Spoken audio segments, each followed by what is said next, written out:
Na última aula, né, e nas outras aulas anteriores aí que a gente teve da disciplina de instalações, então a gente veio trabalhando alguns critérios, né, algumas avaliações que a gente tem que fazer referente à norma, né, principalmente ali a NBR 5410, que é a norma de instalações elétricas de baixa tensão. Então daí a gente fez o levantamento de cargas, depois fez a questão da divisão, fizemos o levantamento de cargas, depois fizemos a divisão dos circuitos, fizemos a representação dos pontos de tomada, dos pontos de iluminação, fizemos também, falamos um pouquinho da parte de tubulação, e aí agora ficou faltando para a gente trabalhar um pouquinho a parte dos condutores. Então, já que a gente trabalhou aí a questão dos levantamentos de carga, definimos as potências, definimos o tipo de fornecimento de tensão, se seria uma instalação monofásica, bifásica ou trifásica, é, feito depois também os caminhamentos, né, da tubulação, aí a gente vai falar um pouquinho de condutores elétricos. Ou seja, vamos falar que tipo de condutores que a gente precisa para ligar uma lâmpada, para ligar uma tomada, para ligar uma tomada de uso específico, né? No caso, um chuveiro, um ar-condicionado. Quais são as formas de comando que a gente tem? Então, no caso, interruptor simples, paralelo. Então, isso que a gente vai abordar aqui nessa aula. Bom, então, vamos falar um pouquinho aí da parte de condutores. Então, o que, que são os condutores?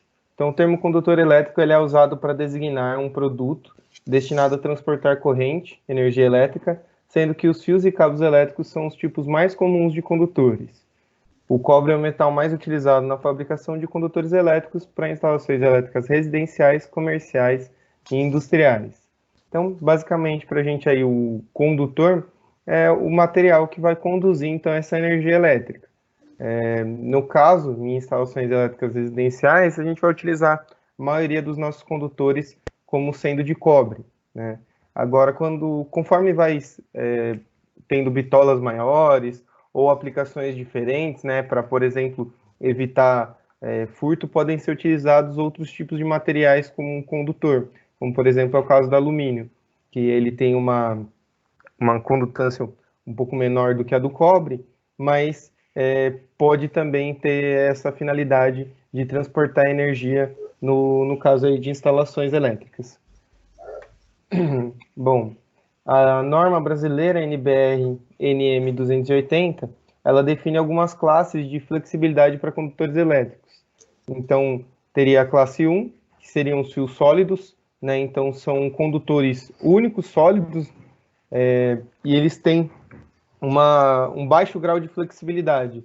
Então, eles são os fios sólidos utilizados mais em instalações antigas, né? Então, ele tem algumas características até interessantes em relação à própria resistência e tudo mais do condutor, né? Mas ele apresenta diversos problemas na hora de manusear esse tipo de condutor, então, na instalação. Então, por conta disso, né? Então, hoje em dia, pelo menos nos nossos tipos de instalações residenciais, aí, comerciais, industriais, geralmente a gente vai utilizar cabos flexíveis. Então, os cabos flexíveis aí da classe 2, 4, 5 e 6, eles são condutores formados por vários fios, né, vários cabos, sendo que quanto mais alta a classe, mais a flexibilidade do cabo durante o manuseio. Então, no caso do fio sólido, ele seria um condutor único, rígido. No caso do cabo flexível, então são vários, né, condutores, são vários fios que vão gerar uma certa maleabilidade na hora de trabalhar com esses condutores. Então, para poder fazer instalações, né, então fazer puxadas mais longas ou curvas, né, com angulações maiores, então os cabos flexíveis vão ser mais indicados. Outra coisa que a gente verifica aí, né, quando a gente já vai trabalhar de condutores, a gente vai falar um pouquinho dos tipos de condutor, né, do tipo de fiação que tem que ser utilizada em cada tipo de dispositivo, no caso uma iluminação ou uma tomada de uso geral, por exemplo, né? Então, aqui a gente tem um padrão de tomada. Então, já esse é o padrão novo de tomada, né? Ele tem aí à esquerda o padrão de 10 amperes e à direita um padrão de 20 amperes. Eles vão se diferenciar na questão do orifício, né? Então, no contato ali entre os terminais do plug macho, da tomada e do plug fêmea. Então, a gente pode observar, né, esse tipo de padrão de tomada que é utilizado priorizando então a questão de segurança, né, riscos de acidente com choque elétrico. Então você evita ali de ter partes vivas expostas de qualquer forma. Sendo que aqui em cima é apresentado então uma tomada de uso geral, né, já utilizando esse novo padrão, considerando então uma tomada monofásica. Então, para ligar uma tomada monofásica dessa de padrão 3 pinos, o que a gente precisa? Um pino dele vai ser a fase, o outro pino extremo vai ser o neutro, e o pino central sempre aqui vai ser o pino de proteção, o pino de aterramento. Se for uma tomada ou de uso geral ou de uso específica, mas que ela seja uma tomada bifásica, então utilizando duas fases, os dois pinos mais extremos vão ter fase e no pino central aqui vai o condutor de aterramento. Além disso, né, então falando aí um pouco sobre a questão dos cabos, né, então a classe dos cabos, sendo eles rígidos ou flexíveis, hoje em dia, né, a gente utiliza muito mais os flexíveis, a gente também tem a questão de representar esses condutores, então, na nossa planta. Então, como é que vai ser entendido, por exemplo, pelo eletricista, que tipo de ligação que ele tem que fazer entre um interruptor e outro, né, quais são os circuitos e quais são os fios que estão chegando, por exemplo, num ponto de tomada, num quadro de distribuição e tudo mais. Então, para isso, a gente tem que representar esses condutores. Então, como que a gente faz para representar esses condutores? A gente vai utilizar, então, essa simbologia, né? Então, uma barra reta para fase, uma barra com um angulinho aqui de 90 graus é o neutro, um Tzinho aqui é o condutor de proteção, né, o condutor de terra, e uma meia fase, né, uma representação pela metade aqui da fase, vai ser para a gente o retorno. Além disso, né, além da gente verificar aí a questão da representação desses condutores, a gente entende que geralmente eles têm um padrão bem definido de cor, né? Então, esse padrão bem definido de cor, ele é extremamente interessante para a gente poder, na hora da instalação, conseguir identificar, né, qual que é o condutor e como que aquele dispositivo está instalado sem precisar ter visto, então, o projeto elétrico. Então, quais são as cores aí que a gente utiliza para cada tipo de condutor? Então, para o condutor de proteção, a gente vai utilizar o cabo verde ou o cabo verde-amarelo. Para a utilização das fases, a gente pode utilizar o cabo vermelho, o cabo branco, ou até utilizar o cabo preto. Para a utilização do neutro, a gente sempre vai utilizar, então, o cabo azul escuro ou azul claro, aí também vai depender, né, do tipo de condutor que você tiver na instalação, mas a ideia é sempre utilizar condutor de proteção verde, verde-amarelo, o neutro azul e outras cores utilizar entre fase e retorno. No caso aqui, né, a fase como sendo vermelho e o retorno como sendo preto. Aí depende do padrão determinado para a sua instalação. Mas esse é um padrão de cores que ele vai ajudar muito, né, tanto na questão da própria instalação, quanto depois, principalmente, na questão da manutenção desses pontos. Visto isso, né, agora a gente vai entender como é que a gente faz as ligações aí de diversos componentes. Então, para a gente ligar uma lâmpada utilizando um interruptor simples, quais são os condutores que eu tenho que utilizar, quais são os equipamentos que eu tenho que associar e como que ficaria a representação, então, no caso desses condutores. Então, aqui a gente tem uma imagem que ela tem um ponto de iluminação, um ponto de interruptor simples. Aqui aí mostra para a gente, então, a tubulação, né, com todos os condutores aí necessários. Então, para a gente ligar uma lâmpada, a gente sempre vai ter que entender que a gente precisa de um retorno e de um condutor neutro. Então, sempre na lâmpada vai ter um retorno e um neutro para poder acendê-la. Então, o retorno, que é o condutor que vem do interruptor, e o neutro que vem ligado direto na lâmpada. Então, para ligar um interruptor simples, o que a gente precisa? Bom, um interruptor simples aqui é uma chave simples, né? A gente liga ele em um dos terminais aqui, né? Sendo um interruptor simples, ele vai ter, então, esses dois terminais, esses dois polos. Então, a gente vai ligar em um desses polos a fase, então a gente vem com a fase do nosso circuito. Então, por exemplo, se o circuito da iluminação é o circuito 5, então vem a fase do circuito 5, para aí no interruptor simples, e daqui segue o condutor retorno, né, para ligar então essa iluminação. Então, do jeito que está aqui, a gente tem um interruptor então aberto. Quando a gente comuta ele, né, então quando a gente fecha, ele vai transportar energia para essa lâmpada e a lâmpada vai acender.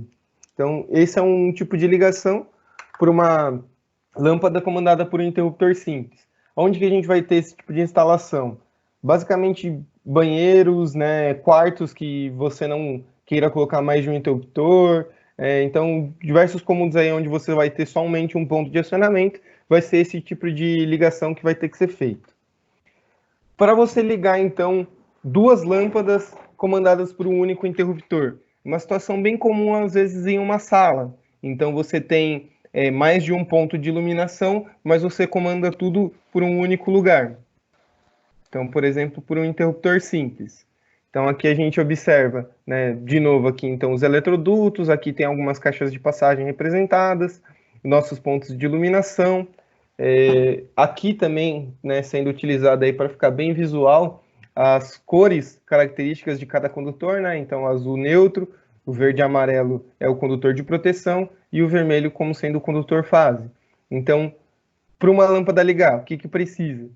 De um retorno e do neutro. Então, o neutro ele vem ligado direto aqui na rede. O retorno, no caso, com duas lâmpadas, então um retorno está ligado na outra lâmpada, que está ligado lá no interruptor simples. Então, a fase vem, para num dos polos do interruptor simples, e do outro polo sai o cabo retorno, e vai, então, para as iluminações. Aqui a gente pode ver ó, que como nesse eletroduto, né, que está na parede, vem então o condutor fase, está aqui a representação do condutor fase, essa barra grande. E sobe, né, voltando aqui para a parte de iluminação, um condutor de retorno. Então aqui é a representação dele.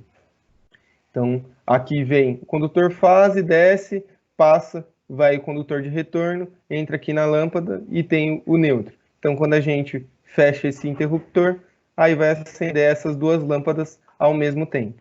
Então, esse tipo de ligação a gente vai ver bastante comum, então em sala, em ambientes um pouco maiores, que tem mais de um ponto de iluminação, né? No nosso exemplo, depois a gente vai ver que a gente tem situações dessas, como por exemplo no pátio, na varanda, então a gente tem mais de um ponto de iluminação comandado por um único interruptor simples. Continuando, né, a gente tem então a forma de ligar um único ponto de iluminação por dois pontos de acionamento. Então, eu tenho, no caso, dois pontos de comando. Então, para isso, eu vou ter que utilizar dois interruptores paralelos.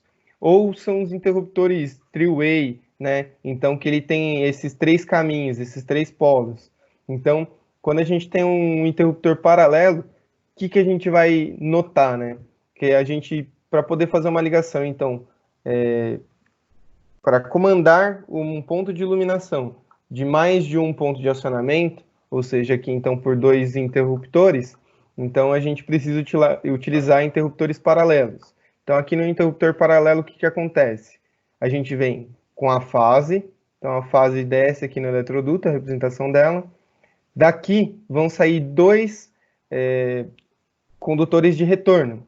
Esses dois condutores de retorno, eles vão até o outro ponto, que é onde está o interruptor paralelo. Então, esses dois condutores de retorno, eles vão subirem, vão passar direto e lá na caixa onde está o outro interruptor paralelo. Eles chegam aqui nesse interruptor paralelo e esse interruptor também com três caminhos, né, três vias, ele sai, então chegam esses dois condutores de retorno e sai por fim um condutor de retorno, que esse vai ligar então aqui a minha iluminação. Então, de novo, a iluminação ela precisa para ligar um retorno e um neutro. No caso, como eu tenho dois pontos de acionamento, né, independentes, então eu posso ligar ou desligar desse ponto, ligar ou desligar desse ponto, então eu tenho que utilizar dois interruptores paralelos. Cada interruptor paralelo tem 3 vias, então em um deles vai chegar uma fase e sair 2 retornos, no outro vai chegar 2 retornos e sair um retorno para a lâmpada. Esse é o tipo de ligação. Depois eu vou fazer uma simulaçãozinha que dá para identificar quais são as diferenças entre os interruptores simples e os interruptores paralelos. E também, né, verificando já a questão dos interruptores intermediários, que são o que a gente precisa para poder ligar mais de 2 pontos. Né? Então, quando a gente tem que fazer uma ligação de um ponto de iluminação por acionar ela por mais de 3 pontos, né, 3 ou mais pontos, então a gente vai precisar utilizar sempre 2 interruptores paralelos, um em cada extremidade, né, desse circuito, por exemplo. Então, tenho aqui ó, um interruptor paralelo no começo e um interruptor paralelo no final. E também temos que ter, daí, no meio deles, né, um interruptor intermediário. Então, quando eu preciso fazer um acionamento de 3 pontos ou mais, então eu utilizo 2 interruptores paralelos e um interruptor intermediário. Se eu for utilizar, então, se eu for ligar um ponto de iluminação com 5 pontos de acionamento, então o que eu vou ter? Eu vou ter um interruptor paralelo no começo, 3 interruptores intermediários e um interruptor paralelo no final. Então, isso que a gente vai observar quando a gente está utilizando, então, interruptores paralelos e intermediários. Aqui a gente pode observar, né, o que vai acontecer. A gente tem, então, o condutor fase, ele desce aqui pelo eletroduto na parede, passa aqui pelo interruptor paralelo. Do interruptor paralelo saem 2 condutores de retorno que vão alimentar aqui esse interruptor intermediário. Desse interruptor intermediário, ele também é considerado como um interruptor four-way, né? Então, esse é o interruptor three-way, 3 caminhos, 3 polos. Esse é o interruptor four-way, ou 4 caminhos, ou 4 polos. Então, chegam aqui esses 2 condutores de retorno e saem outros 2 condutores de retorno que vão para esse interruptor paralelo aqui, né? O interruptor paralelo que estava mais distante, e desse interruptor vai sair um condutor de retorno para iluminação. Então, notem que a energia, né, ela viria aqui pela fase, passa por esse interruptor, passa por esses condutores, passa pelo interruptor intermediário, depois passa por esse interruptor paralelo, para depois chegar aqui e acender essa lâmpada. Então, dessa forma, a gente consegue, utilizando esses tipos de interruptores, acender, né, e apagar a iluminação de qualquer um dos pontos. A gente vai ver um erro muito comum que o pessoal às vezes acaba utilizando interruptores simples no lugar de interruptores paralelos, e aí a gente nota aquela questão de você não conseguir ligar ou desligar independente dos pontos, né? Você consegue só ligar e desligar em um ponto que você acendeu primeiramente. Então, depois a gente vai ver isso aí na parte de simulação, dá para entender um pouquinho melhor. Para a gente poder ligar, então, ainda falando da parte de iluminação, para poder ligar uma lâmpada comandada por um interruptor simples que esteja instalado numa área externa, o que a gente vai precisar fazer? Então, vai lá os condutores, né, fase, neutro e proteção. O condutor de fase, ele não sobe para a lâmpada, né, ele vem direto aqui para o interruptor simples, no caso, passa pelo interruptor simples, no outro terminal aqui do interruptor simples, sai o condutor de retorno.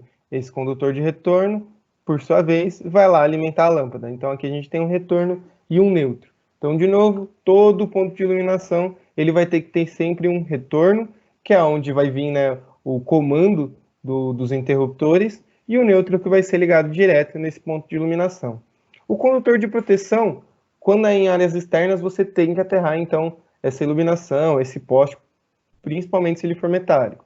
Agora, quando a gente está falando de iluminações internas, se não são luminárias metálicas, a proteção ela acaba não sendo tão necessária. Mas se dá para se dá para colocar o condutor de proteção na sua luminária, mesmo ela sendo interna, então vale a pena. Continuando, a gente vai falar então um pouquinho de como que são as ligações nas tomadas de uso geral. Então, no caso de tomadas de uso geral monofásicas, né, o que a gente precisa para ligar uma tomada? Então, para ligar uma tomada, a gente sempre precisa de uma fase e de um neutro.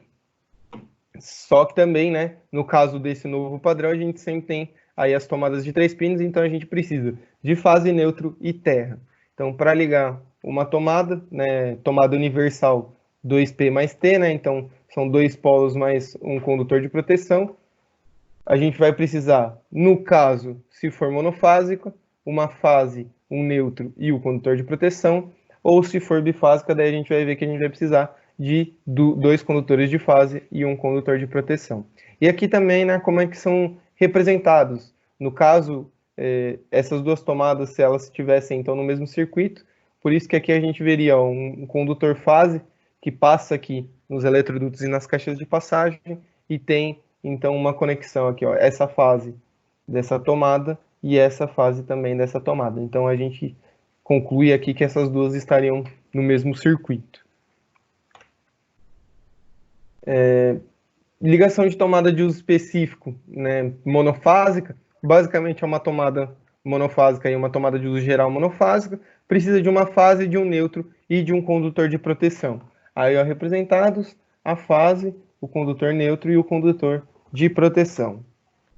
Para as ligações das tomadas de uso específico, a gente tem, então, sendo elas aqui bifásicas, né? Então a gente vai utilizar 2 condutores de fase e um condutor de proteção. Então aqui é a representação, 2 condutores de fase e um condutor de proteção.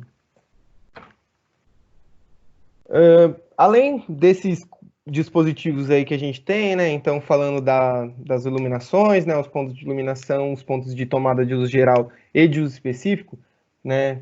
Também já tratamos aí a questão dos interruptores, a gente tem outros dispositivos que podem ser utilizados tanto para comando, então, da parte de iluminação, ou outros dispositivos de carga. Então, um outro dispositivo que a gente pode utilizar para comando de iluminação são as minuterias, né? Então, as minuterias, elas são aplicadas em comandos por impulso de iluminação, com abertura automática após um período pré-programado. Então, elas são muito utilizadas aí em iluminação de escadas de um prédio comercial ou residencial, por exemplo. Então, você liga várias cargas aqui, várias lâmpadas em paralelo com essa minuteria e vários pulsadores. Então, quando você aperta algum desses botões pulsadores, né, botão de estilo campainha. Então, quando você aperta, essa minuteria ela vai receber esse sinal, esse comando, vai manter a carga funcionando por um tempo pré-programado. Então, por exemplo, na escada, você chegou na escada, aperta lá o botão de iluminação, a iluminação acende e fica 30 segundos até depois ela apagar e você precisar apertar de novo. Isso é um dispositivo utilizado aí para comandos, né, para a parte de iluminação de ambientes que são grandes ou que também tem uma circulação diferente de pessoas. Também temos um outro tipo de dispositivo utilizado para comando de iluminação, que são os relés de impulso. Então, relé de impulso, eles são dispositivos eletromecânicos que, ao ser alimentado pela tensão nominal da rede, através do comando de interruptores pulsadores, eles comandam um ponto de iluminação, também sendo possível comandar o mesmo ponto de luz por vários dispositivos de pulso.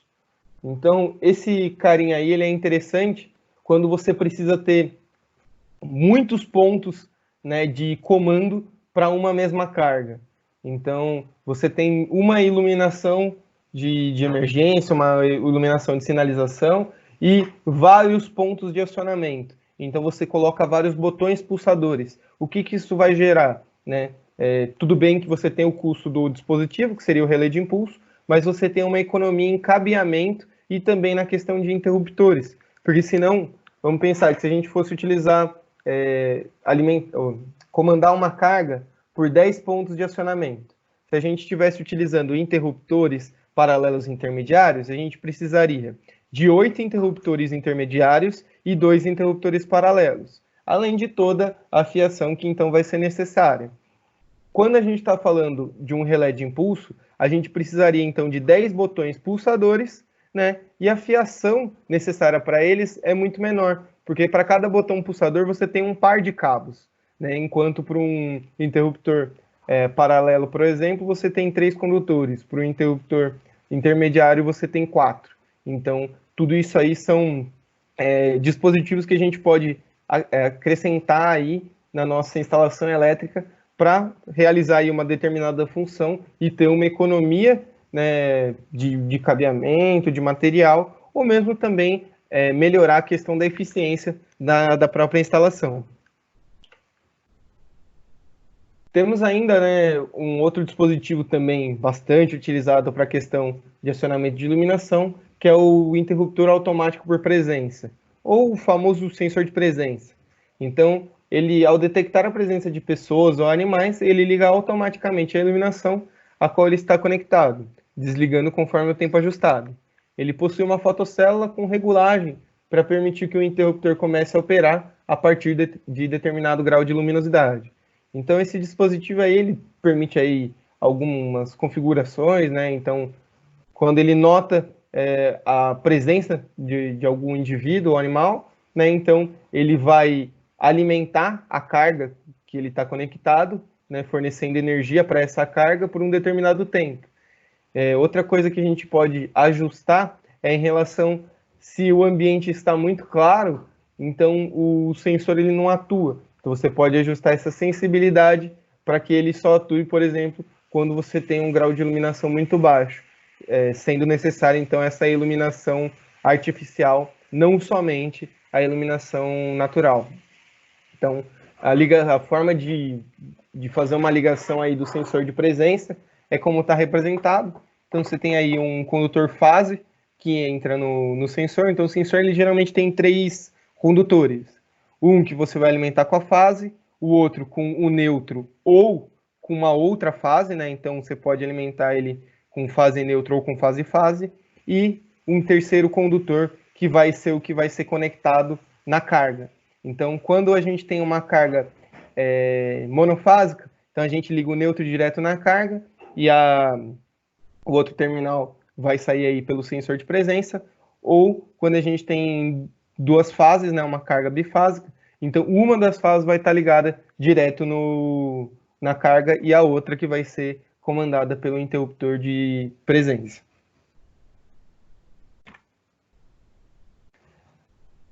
Além de todos esses dispositivos, né, a gente tem aí também o relé fotoelétrico. Então, o relé fotoelétrico muito utilizado aí quando a gente vai fazer, então, um sistema de iluminação, por exemplo, de uma garagem, né, ou de escadas, ou corredores. Então, corredores a gente utiliza sensor de presença, perdão.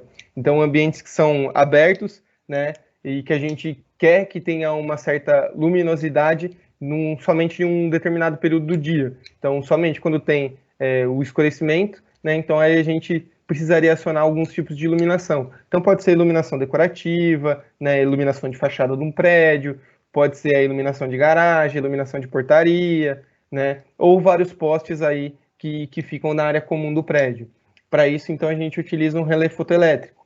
A principal função do relé fotoelétrico é ligar, né, o circuito para uma determinada quantidade de luz. Então, ele também tem um certo ajuste, né? E conforme ele verifica que a luminosidade caiu, né, abaixo daquele valor que ele está pré-ajustado, então ele vai alimentar essas cargas. Funciona muito parecido com o sensor de presença, né? Então, a ligação dele aqui também é muito parecida com a ligação do sensor de presença. Inclusive, aqui do lado, então a gente tem como é que ficaria a questão do diagrama unifilar. Então, por exemplo, no caso de um relé fotoelétrico monofásico, né, alimentando 2 lâmpadas monofásicas, a gente teria aqui o quadro de distribuição, o circuito 1 dessas luminárias, né, a fase, o neutro e o condutor de proteção, passando aqui, então, por esse ponto de iluminação, que é um ponto de iluminação comandado pelo A, né, Então, aqui o nosso ponto de comando é o A, que está junto aqui também com o nosso relé.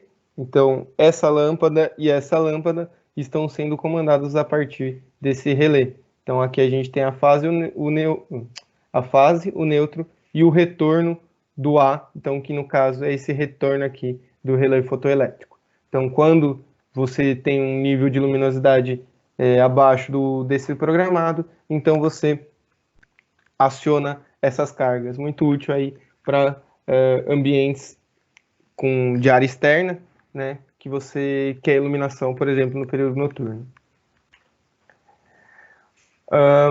Então, além desses tipos de dispositivos aí também, então, que a gente estava tratando, que são dispositivos de acionamento, né, de comando, a gente tem alguns dispositivos de carga, né, que podem ser utilizados, por exemplo, o ventilador de teto. Então, o ventilador de teto, ele tem uma ligação específica, né, uma ligação diferente, por exemplo, da iluminação. O que a gente falou? Que para a iluminação a gente precisa de um neutro e de um retorno. No caso do ventilador de teto, a gente tem um motor, né? Então, ele, além de ter um ponto comum, né, de energia, então a gente vai ter dois condutores que seria um que é o modo ventilador e outro que seria o modo exaustor, né? Ou que seria o modo ventilação e o modo reversão. Então, o ventilador de teto ele vai ter uma característica aí diferente para cada modelo, né? Geralmente tem esse tipo de ligação padrão.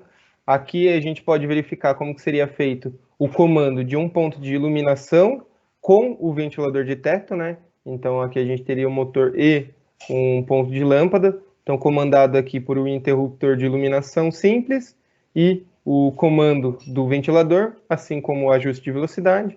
Então, como são as ligações, né? Então, uma ligação entre a fase, ligação com os condutores de neutro, né? Aqui, ó, então os condutores de neutro, ligação com o capacitor. Isso por uma ligação com um único ponto de comando para iluminação.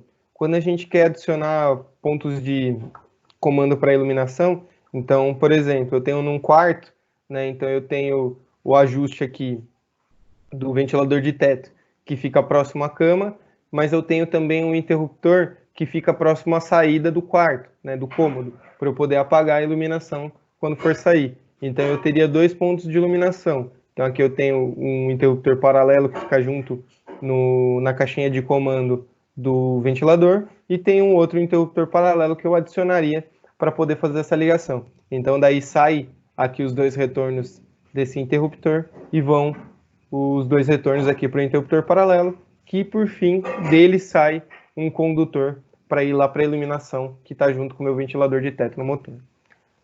Então, isso seria a forma para a gente poder fazer essas conexões do ventilador de teto. Então, quando a gente vai prever, por exemplo, a ligação do ventilador de teto, a gente já prevê que vai ter condutores a mais, né? Então, no caso, para iluminação, a gente só teria o neutro e o retorno. Para o motor, né? No caso, o ventilador, então a gente precisaria de mais dois condutores. Então, que vão ser o comando para frente e o comando, né, de reversão. Por fim, né, se a gente tiver um motor, então, por exemplo, se tiver uma piscina, né, uma motobomba, ou tem um poço artesiano, né, na residência, então, para poder fazer a ligação desse tipo de dispositivo, é sempre imprescindível, aí, indispensável consultar o manual do fabricante. Então, no caso aqui, tem um fechamento aí de um motor monofásico, então L1 seria uma fase e o L2 seria o neutro, por exemplo.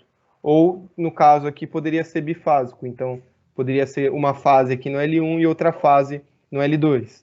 Ou, né, se a gente tivesse, então, um motor trifásico, que daí, então, realmente vai depender da instalação, se ela é apropriada ou não para receber esse tipo de motor, mas considerando, então, que a gente tem disponível 3 fases, né, no motor, então, a gente ligaria ó, L1, L2 e L3, então são as 3 fases, ou no outro tipo de fechamento aqui do motor, L1, L2 e L3 também, sendo essas 3 fases para a gente poder alimentar nossas cargas. Sendo que, então, na nossa representação, na nossa planta, como que a gente vai colocar tudo isso? Então, basicamente, a gente tem que entender aqui que os pontos de tomada, o que, que a gente precisa numa tomada de uso geral monofásica? Tem que fazer chegar um condutor de fase do circuito, um condutor de neutro e um condutor de proteção. Para o ponto de iluminação, o que, que a gente precisa? Sempre para o ponto de iluminação, precisa chegar um retorno e um neutro. No interruptor, se for um interruptor simples, a gente sempre vai verificar que a gente vai estar chegando, então, com uma fase e saindo com um retorno. Então, a partir, né, desses entendimentos, a gente consegue ir colocando todos os nossos condutores aí da nossa instalação. Então, para esse exemplo aí que a gente já veio trabalhando, né, eu já tinha inserido, então, os pontos de iluminação, os pontos de tomada de uso específico, tomada de uso geral, os quadros, né, então aqui o quadro de distribuição, aqui o meu quadro medidor. Tínhamos inserido, então, toda a tubulação, né, então fizemos a tubulação, que aqui interna é uma tubulação flexível, o eletroduto corrugado PVC, aqui é uma também, né, utilizando eletrodutos flexíveis, mas aqui com eletrodutos de alta densidade, né, eletrodutos reforçados, por estarem sendo embutidos no solo, e aí a gente vai distribuindo, então, todos os nossos circuitos. Então, por exemplo, se a gente olhar aqui, né, na tomada 5, então a tomada do portão. Então, tomada 5 do portão, ela é uma tomada bifásica. Então, a tomada bifásica, o que a gente precisa? De duas fases e um terra chegando aqui nessa tomada. Para, por exemplo, uma iluminação, aqui está né, conforme a gente vai tendo mais elementos aí no nosso circuito, então mais poluído ele também vai acabando ficando. Ele vai acabar ficando.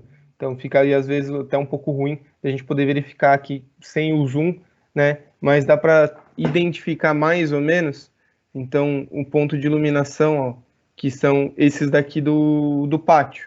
Então, ó, aqui a gente tem a iluminação que está no circuito 6, ponto de comando I. Então aqui a gente tem o neutro indo para essa lâmpada e um retorno. Então para a lâmpada sempre o neutro e o retorno.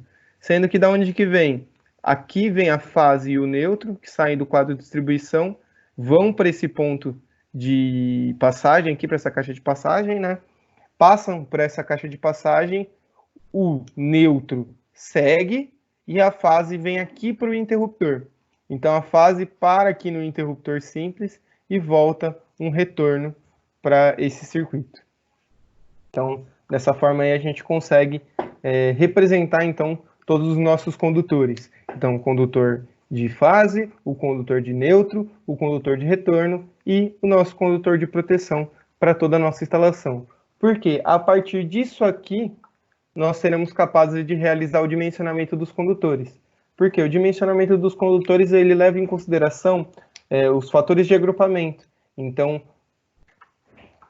no caso aqui, né, que a gente tem dois circuitos ocupando um mesmo eletroduto. Então, aqui eu teria um fator de agrupamento para esse circuito 10, por exemplo, um fator de agrupamento 2.